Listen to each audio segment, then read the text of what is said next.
آج کے کلاس کی ابتدا اردو مضمون میں خطوط سے کرتے ہیں،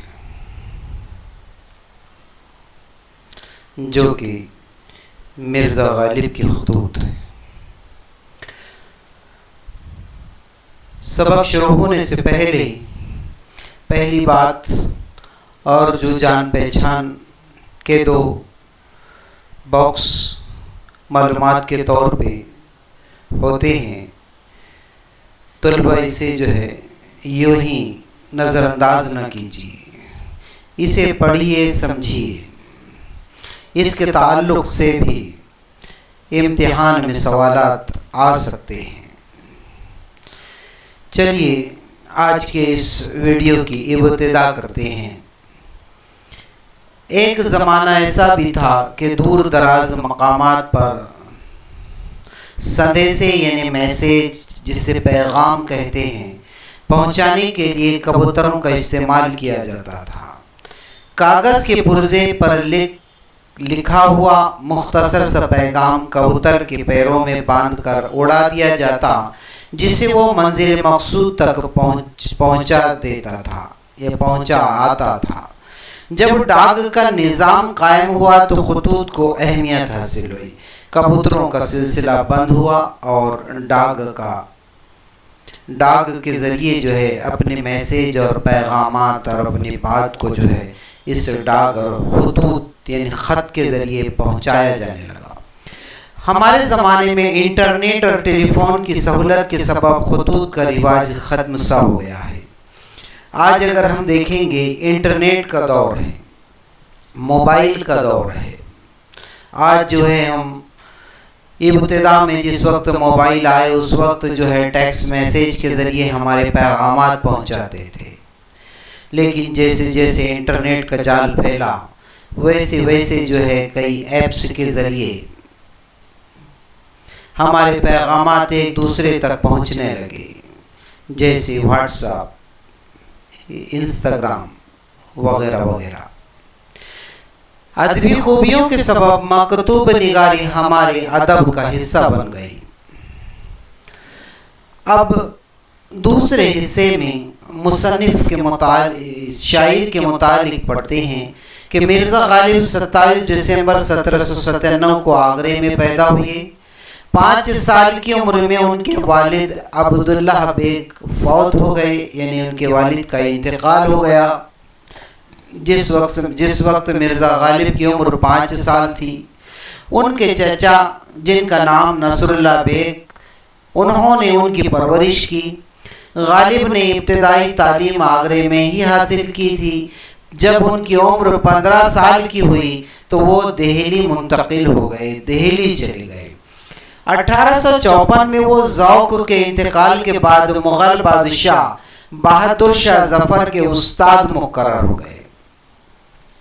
مرزا غالب نے اگرچہ اپنے اردو کلام کے سبب شہرت حاصل کی، انہیں کافی شہرت ملی، مگر انہوں نے فارسی میں بھی بلند پائے کی شاعری کی۔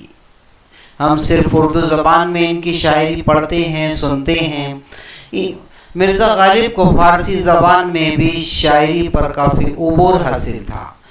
غالب نے مکتوب نگاری میں اپنی الگ راہ نکالی۔ انہوں نے خطوط یا خط نگاری کے روایتی اور رسمی انداز کو ترک کیا اور خط کو بے تکلف گفتگو اور شخصی جذبات کے اظہار کا ذریعہ بنایا۔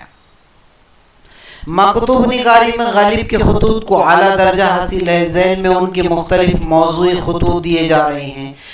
ان کے اردو خطوط کا مجموعہ عود ہندی کے نام سے 1868 میں اور دوسرا مجموعہ اردو معلیٰ ان کی وفات کے بعد شائع ہوا تھا۔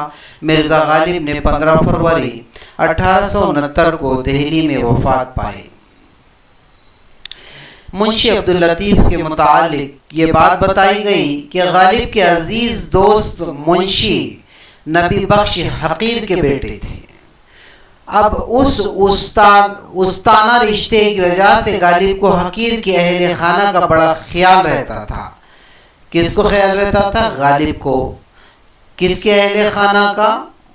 منشی نبی بخش کے اہل خانہ کا بڑا خیال رکھتے تھے، اس لیے جب عبداللطیف کے یہاں لڑکا پیدا ہوا تو غالب نے تہنیتی خط بھیجا۔ اب منشی شیو نارائن آرام غالب کے دوستوں میں سے تھے، یہ بھی مرزا ہر گوپال تفتہ اور آرام نے غالب کے خطوط مرتب کرنے کے لیے ان سے اجازت چاہی تھی، مگر انہیں سختی سے منع کر دیا گیا۔ غالب اپنا پتہ غالب دہلی لکھوانا چاہتے تھے، مگر آرام غالب کا مکمل پتہ لکھتے تھے، اس لیے آرام کے خطوط انہیں سوری طور پر پسند نہیں تھے۔ آرام کا اپنا پریس تھا جہاں غالب کی کتابیں شائع ہوتی تھی۔ چلیے پہلا خط منشی عبداللطیف کے نام۔ برخوردار نور چشم عبداللطیف، مرزا غالب جو ہے خط لکھ رہے ہیں کسے؟ منشی عبداللطیف کو۔ بعد دعا میں دولت و طول عمر، انہیں دعائیں دی۔ معلوم کریں کہ بھائی صاحب کے کہنے سے معلوم ہوا کہ تمہارے ہاں بیٹا پیدا ہوا، بہت مجھ کو خوشی ہوئی۔ اللہ تعالیٰ تم کو مبارک کرے اور تم کو تمہارے باپ کے سائے عطوفت اور اس کو تمہارے ذل رافت میں سلامت رکھے۔ اب مرزا غالب نے سب سے پہلے تو جو ہے منشی عبداللطیف کو جو خط لکھا تو اس میں سب سے پہلے دعائیں دی۔ دعا میں دولت، یعنی اللہ تعالیٰ آپ کو ہمیشہ دولت مند مالدار رکھے، اور اس کے بعد میں ان کی طول عمر یعنی عمر کی درازی کی دعا مانگی۔ معلوم کریں کہ بھائی صاحب کے کہنے سے معلوم ہوا کہ تمہارے ہاں بیٹا پیدا ہوا، بہت مجھ کو خوشی ہوئی، اللہ تعالیٰ تم کو مبارک کرے۔ جب انہیں پتہ چلا کہ انہیں لڑکا پیدا ہوا تو انہیں مبارکباد دی اور یہ کہا کہ تم کو تمہارے باپ کے سایہ عطوفت اور اس کو تمہارے ذل رافت میں سلامت رکھے۔ عطوفت کے معنی ہوتے ہیں محبت یا شفقت کی، آپ کے یعنی باپ کے سائے، باپ کی جو ہے شفقت بھرے سائے میں رکھے، اور اس کو تمہارے ذل رافت، ذل یعنی سایہ، رافت یعنی مہربانی، آپ کی مہربانی کے سائے میں اللہ تبارک و تعالیٰ اسے سلامت رکھے۔ اب اس کی اولاد تم کو دکھلائے، تم جو نام رکھو اس سے مجھ کو اطلاع دینا۔ میں چاہتا ہوں کہ کوئی نام ایسا ملے کہ جس کے اعداد سے سال ولادت ظاہر ہو، یعنی ایسا نام رکھا جائے کہ جس کی وجہ سے وہ بچہ جس سن میں پیدا ہوا ہو اس کے اعداد شمار کرنے کے بعد میں وہ سن آ جائے۔ تو اس طریقے سے جو ہے یہ انہوں نے خط لکھا، اور آخر میں پھر انہوں نے دعا دی، اور مرسلہ جو ہے یہ خط جو ارسال کیا گیا تھا، یہ خط جو ہے دوشنبہ 10 مارچ 1851 کا تھا، اور از جانب جو ہے سے اسد اللہ کی طرف سے تھا۔ تو اس طریقے سے طلبہ جو ہے یہ ہمارا پہلا خط مرزا غالب کا مکمل ہوا۔ آئندہ اگلے ویڈیو میں بقیہ جو 2 خطوط بچے ہوئے ہیں، تجارتی خطوط اور تعزیتی خطوط، یہ 2 خطوط ہم اگلے جو ہے ویڈیو میں پڑھیں گے۔ اس وقت تک کے لیے اللہ حافظ۔